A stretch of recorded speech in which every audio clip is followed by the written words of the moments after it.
Hello and welcome to Eat Your Backyard. This is the Saturday afternoon, unfortunately, version of the Coffee Chat podcast, and I regret to inform you I have only Monster Energy drink and no coffee. But another thing I do have is a beautiful, beautiful blue sky day in Florida. Hoping some of the friends of the channel will be jumping onto the stream. Everything is really growing, and in this podcast I'm going to show you what is growing. I've been eating fruit, walking around eating fruit in the forest here, the mini forest, all morning, and I probably had 7 different types of fruit. That's all I've eaten today. Feeling great. Sometimes I like to fast in the morning, makes me feel more energy actually, and then eat in the evenings. That's something I like to do, and I find I don't count fruit. A little bit of fruit in the backyard, I don't count that. Fruit full of fiber and all the vitamins you need. But today we're going to look at a whole bunch of things that are growing in addition to the fruit. Some of the things we've got growing in pots, palms, papayas, a variety of what I'll call spinach, but it's a type of plant. I actually don't know the name of it, that was given to me by my dental hygienist. Shout out to her. She watches the channel and said, you got to try this stuff. And now it's growing everywhere. It's this stuff right here. And by the way, comments are open, so please be a big part of this if you'd like to be. No need to be on the sidelines of life. Get right in. You are right here in my backyard with me. I feel like we've known each other for years. So, look. Yeah, there you go. The elixir.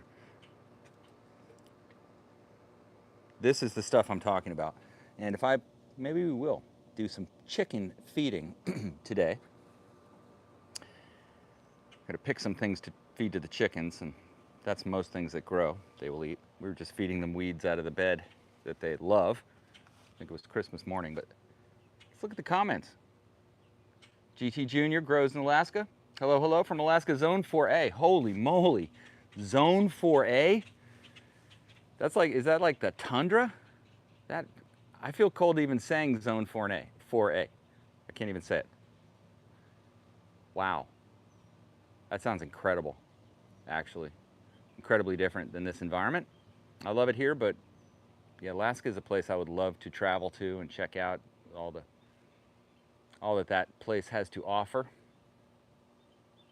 Super cool. Welcome onto the chat. Stoked you're with us. Big G, always good to see you. Longtime friend of the channel. Your coconut is looking great, Big G says. Thank you.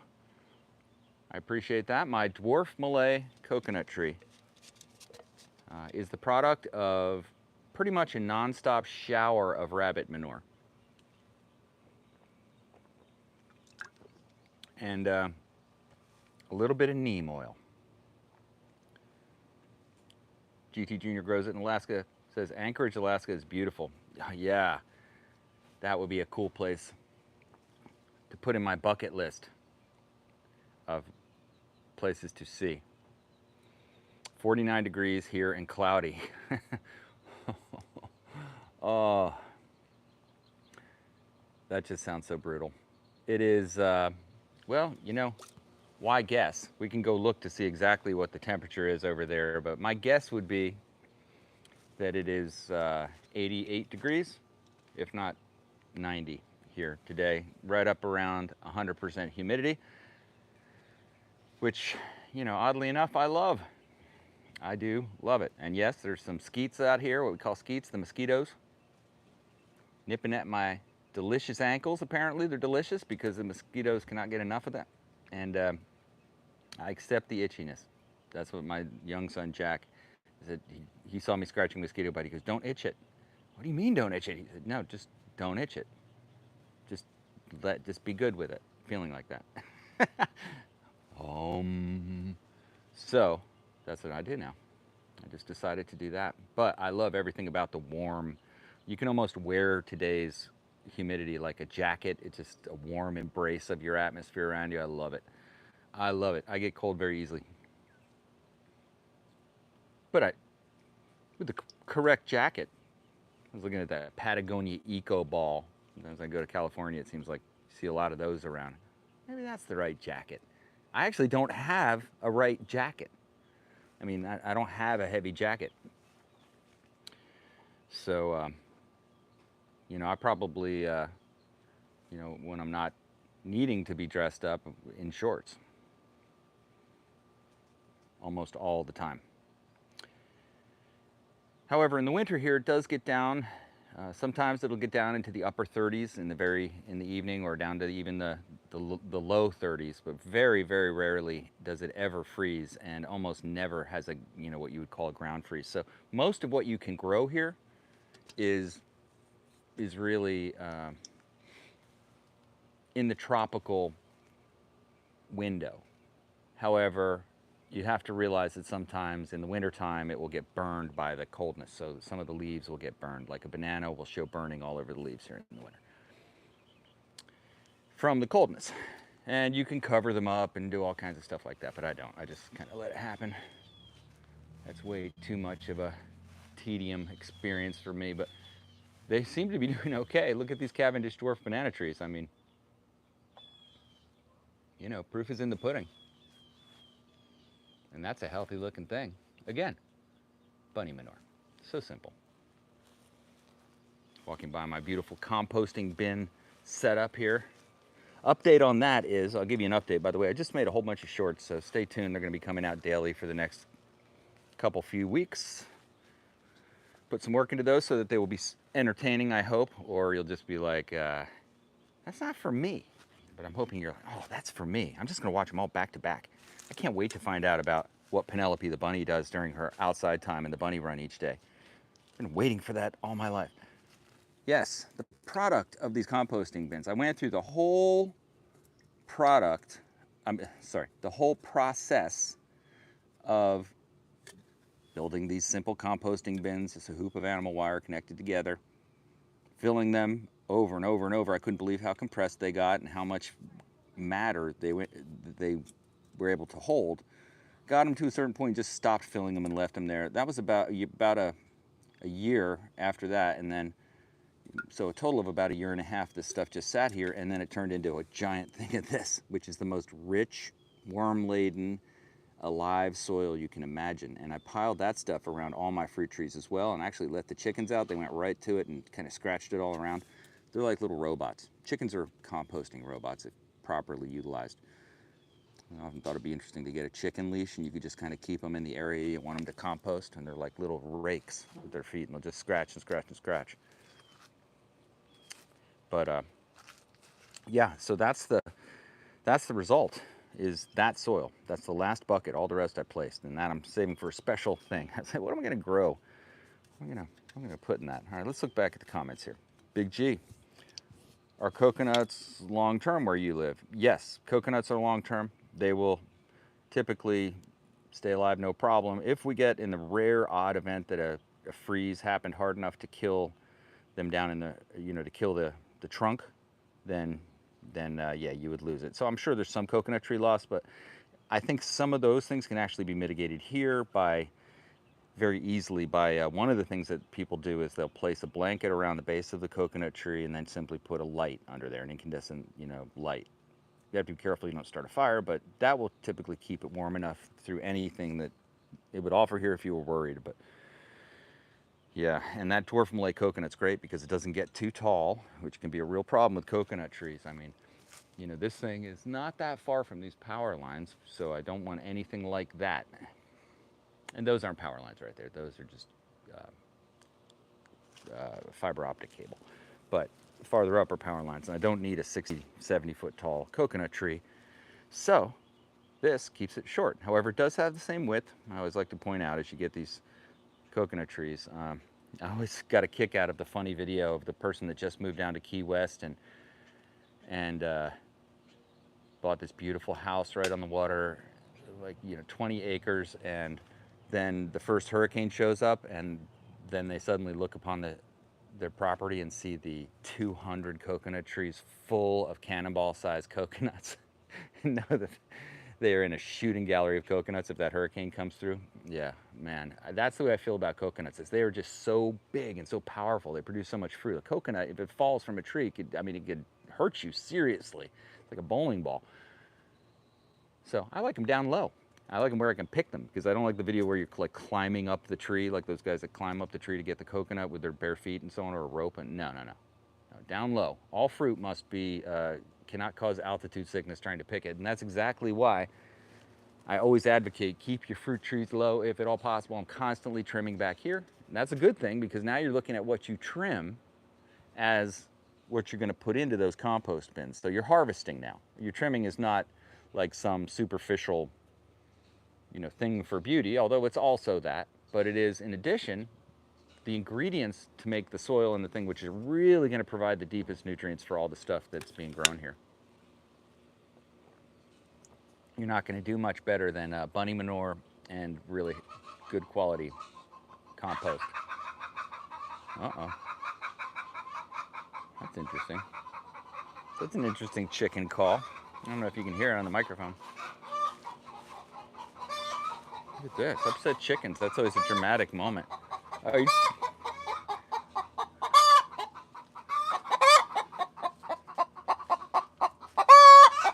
wow. Sometimes. Here, chick, chick. Here, chick, chick. If you can distract her. Come on, chick, chick. Come on, chick, chick. Good way to get your chickens to chill out on a weekend, especially. Now, we don't have a rooster, so chickens are pretty quiet, but they get so proud when they lay an egg that they just come down and start announcing it, and then all the chickens will get chicken fever, and before you know it, you got a cluck fest.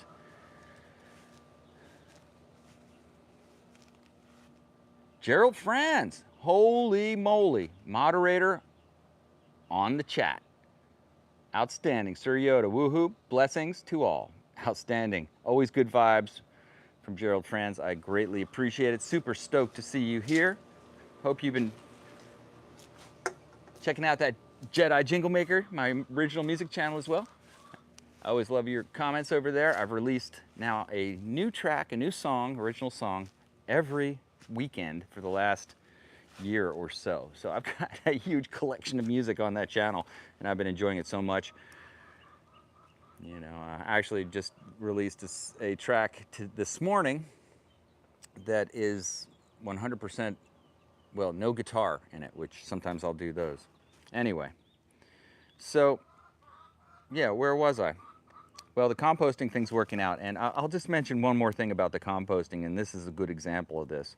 You'll see this in a short if you watch the shorts on the channel, but this is a reflection of what this composting bin ultimately is, and that is that here are the pits from the mangoes that I just harvested from the beautiful, look at those mangoes, look at that, from that mango tree, and I harvested those to dry, so now I will be eating dried mangoes copiously. And then here are the flowers from a recent graduation that had started to wilt. Now the good thing is all this stuff going to be that stuff soon, as you know, but the kind of cool circle of life, or circle of permaculture more scientifically, is that this stuff gets reincorporated directly back into the environment of my yard and turbocharges it. I think this would be an appropriate time to pick the chicken weed. Now, since Gerald Franz is here, pick that chicken weed. And this is a good example of the kind of edible, just things that grow around your yard. I used to think that was somewhat of a nuisance, this particular weed, because it grows everywhere, and now I see it as an absolute blessing. And pick it all the time because it's one of the chicken's favorite things. You pick a little bouquet of this stuff, whatever it is. Now, if I lose this chat, I apologize. I am actually just got notified my phone is low on batteries and can't plug in the charger with this I use actually a handheld gimbal and a wireless mic system so that we get this quality on the stream, but I'm out of juice. I was doing a lot of video this morning. All right, here we go. There you go. Eat Your Backyard, the only YouTube channel that has chicken feeding on it. No, I'm not sure about that actually. There you have it. They love it. And look at this, mulberry. This is ever-bearing mulberry, grown as a berry producer, but also as a place for cutting down the mulberry. It's a prolific grower. I'm putting that in the compost bin, feeding that to the rabbits. They eat that. This is passion fruit. Recently got that. It's growing quite well along the fence. And along with the dragon fruit that we've grown, you can see I've got it in many places. It is intended to grow up the side of this and then have a harvestable wall of delicious dragon fruit. I will highlight one thing here. Hopefully I don't lose power. If I do, don't forget to go check out Jedi Jingle Maker today, please. And tell everybody to subscribe to that channel. I'm trying to get up to 2,000 subscribers. Oh, look, my hands are all dirty. Probiotics.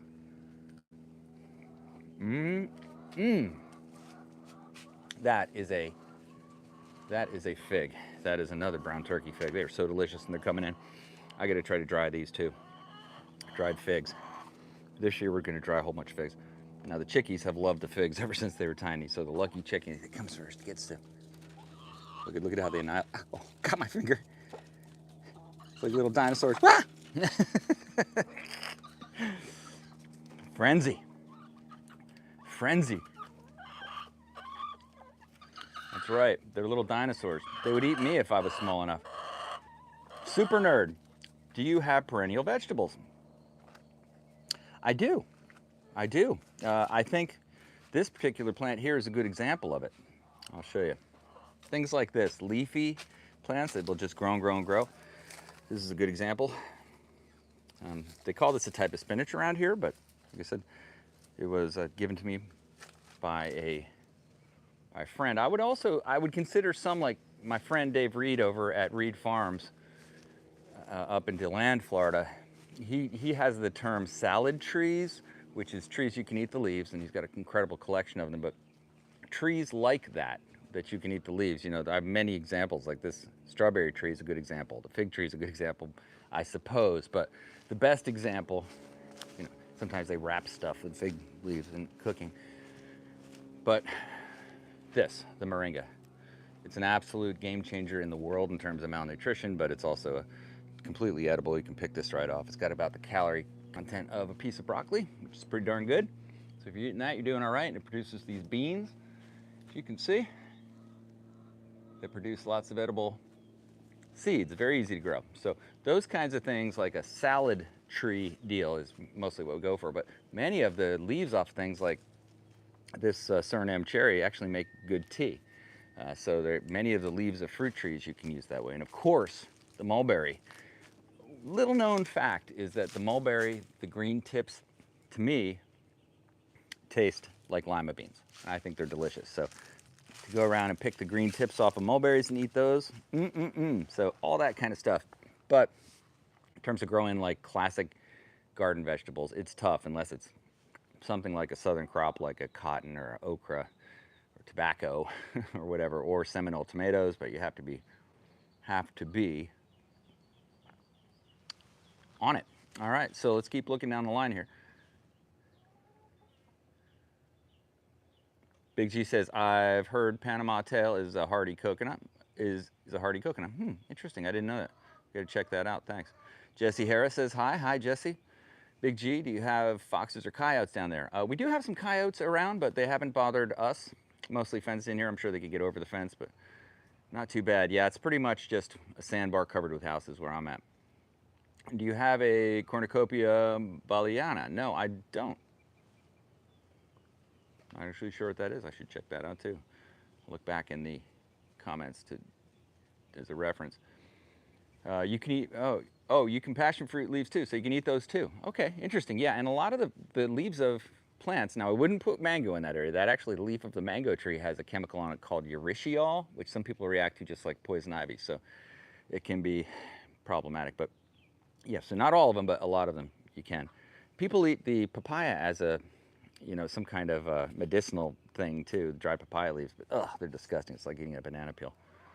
Ah, Gerald Fran says, dude, you upgraded your chicken gate. Very nice. Me likey.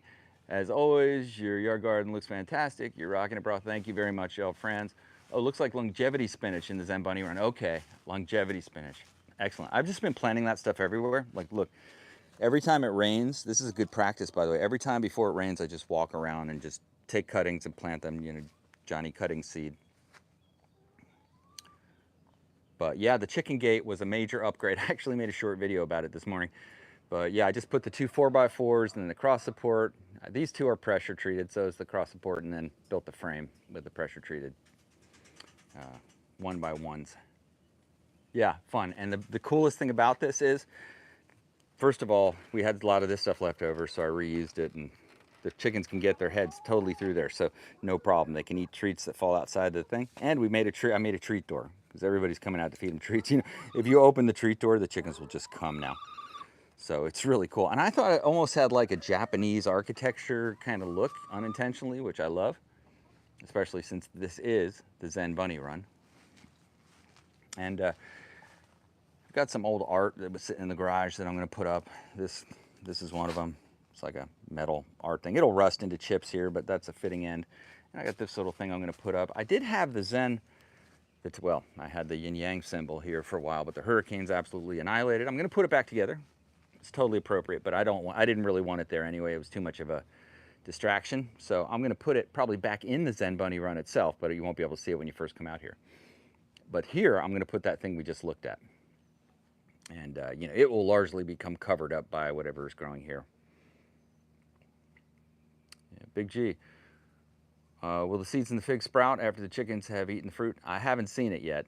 I have not seen it yet. So I think the chicken manure itself is so that it probably kill the seed, I wonder. James Tropicals, another moderator on the line. Hey, James Tropicals, great to see you. Welcome. Hope everything's going well in your neck of the woods. Down here in Florida,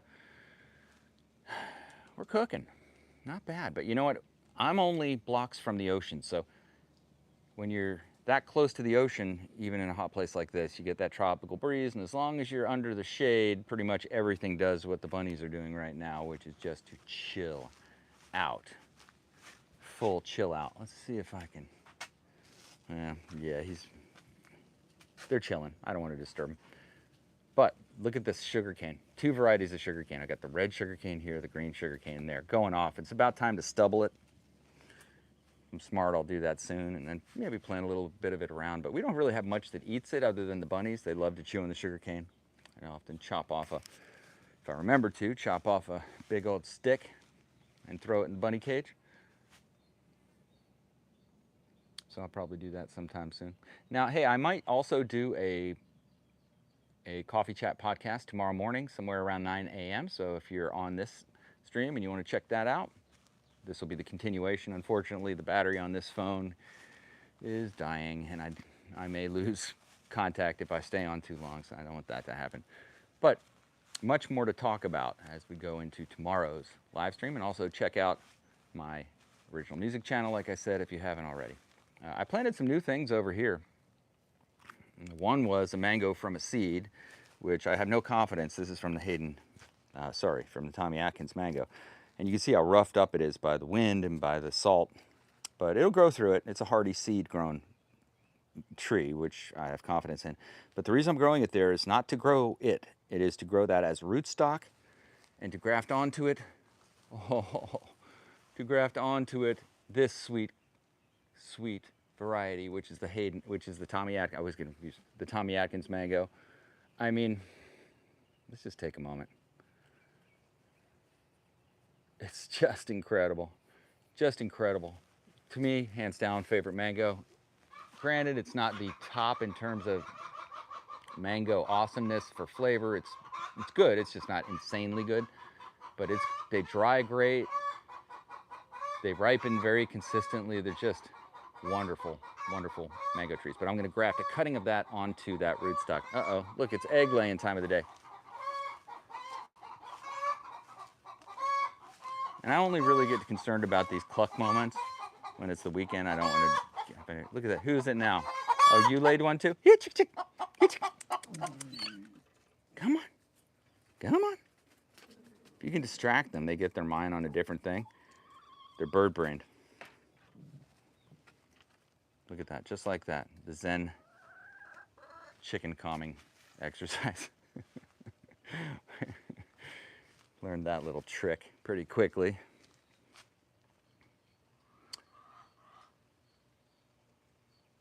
Oh, Joe Fran says he's been getting into electroculture. I haven't heard about it. I'll go check that out. Interesting. Okay, that's very interesting. I know the one when that makes me think of. I don't know if it has any relation to it, but it makes me think of the idea of the fungus, growing basically something like capillaries between trees, and they say some kind of electrical current actually travels. They do some sort of more or less communication pathway between organisms to yeah. So that's fascinating to me, and that's something I'm very into. Is the idea of what are the other systems at play here that I can't see nor likely comprehend at this point, which are things like fungus, which are things like bacteria, insects. I really don't know the interplay of those things, don't necessarily need to, but I know that if I lay a thing on the ground, it's going to get fungus on it. And it's going to slowly just become more and more alive as it sacrifices its nutrients into the yard. And it's a very interesting process for me, and I often think what is being established beneath the surface of the ground, stuff like that are these systems that I don't necessarily know anything about, but if I get it to the state where we've got stuff decaying on the ground like a forest floor, it seems to me it all works out much more naturally. Everything actually works out much more naturally in terms of water retention and all kinds of stuff, but good example of this, I was just telling my family, we've eradicated the concept of mulch. Of course, it's not as pretty as mulch, but look at this, loquat cuttings that I've just piled up. They're pretty high at first, and then over time they just get crushed down. They just become the dirt here because it's so nutrient scarce on this sandy environment.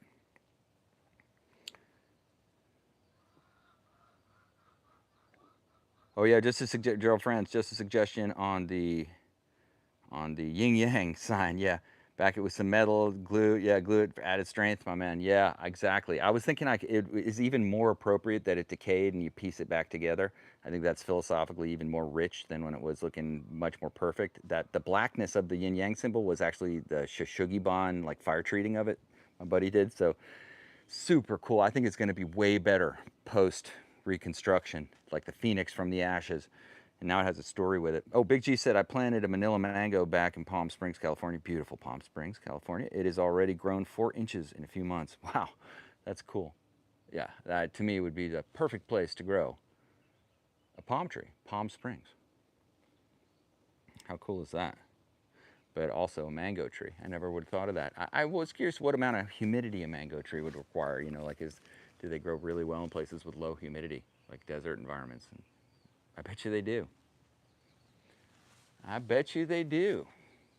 And look, even the starfruit tree is beginning to reproduce some new starfruit.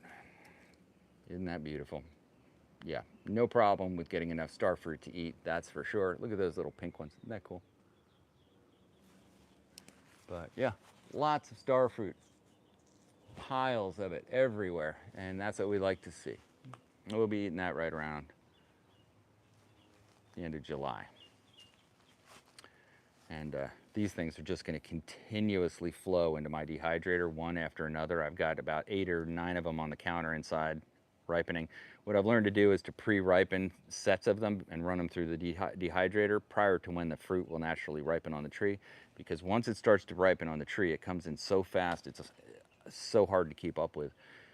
And that's where I'll be looking to trade mangoes. That's another good thing of permaculture, which is this idea of bartering or exchanging stuff that you produce for stuff other people produce. I love that. I did a little bit of that with Funky Chicken Farm. Shout out to Funky Chicken Farm in Palm Bay, by the way. If you haven't been there, it's awesome. Great place to visit if you're ever in Palm Bay. I would recommend it. Every time I'm there, I wish I had gone sooner. And she produces all kinds of cool stuff on her farm back there. But take some mangoes, you know, see what happens. That's a good motto for. I should make a T-shirt. Show up with a 5-gallon mango. Okay, I'm already messing up the T-shirt. My T-shirt would say, "Show up with a 5-gallon bucket full of mangoes, and your day will go better." That's the T-shirt. That's what I found. And that's a lot of mangoes. That's like 40 pounds of mangoes. They're so heavy. They're like little cannonballs. And when they go rotten on the ground, that's what they feel like when we throw them and try to hit the compost bin. We had so many mangoes grow from pits in the compost bin last year, I couldn't keep up with that either. Sometimes I'll pot them. And that's where that one came that we just looked at. Uh-oh. Okay, well, I'm running on power here. I think I'm going to cut the stream here so that I don't cut it abruptly. But hey, I appreciate everybody on the line. Certainly, I appreciate seeing, of course, our esteemed moderators and all the others who jumped on. This was a lot of fun for me. I hope it was for you too. Talk to you soon. Have a great day. Oh, look, little butterfly. Have a great day. Eat your backyard.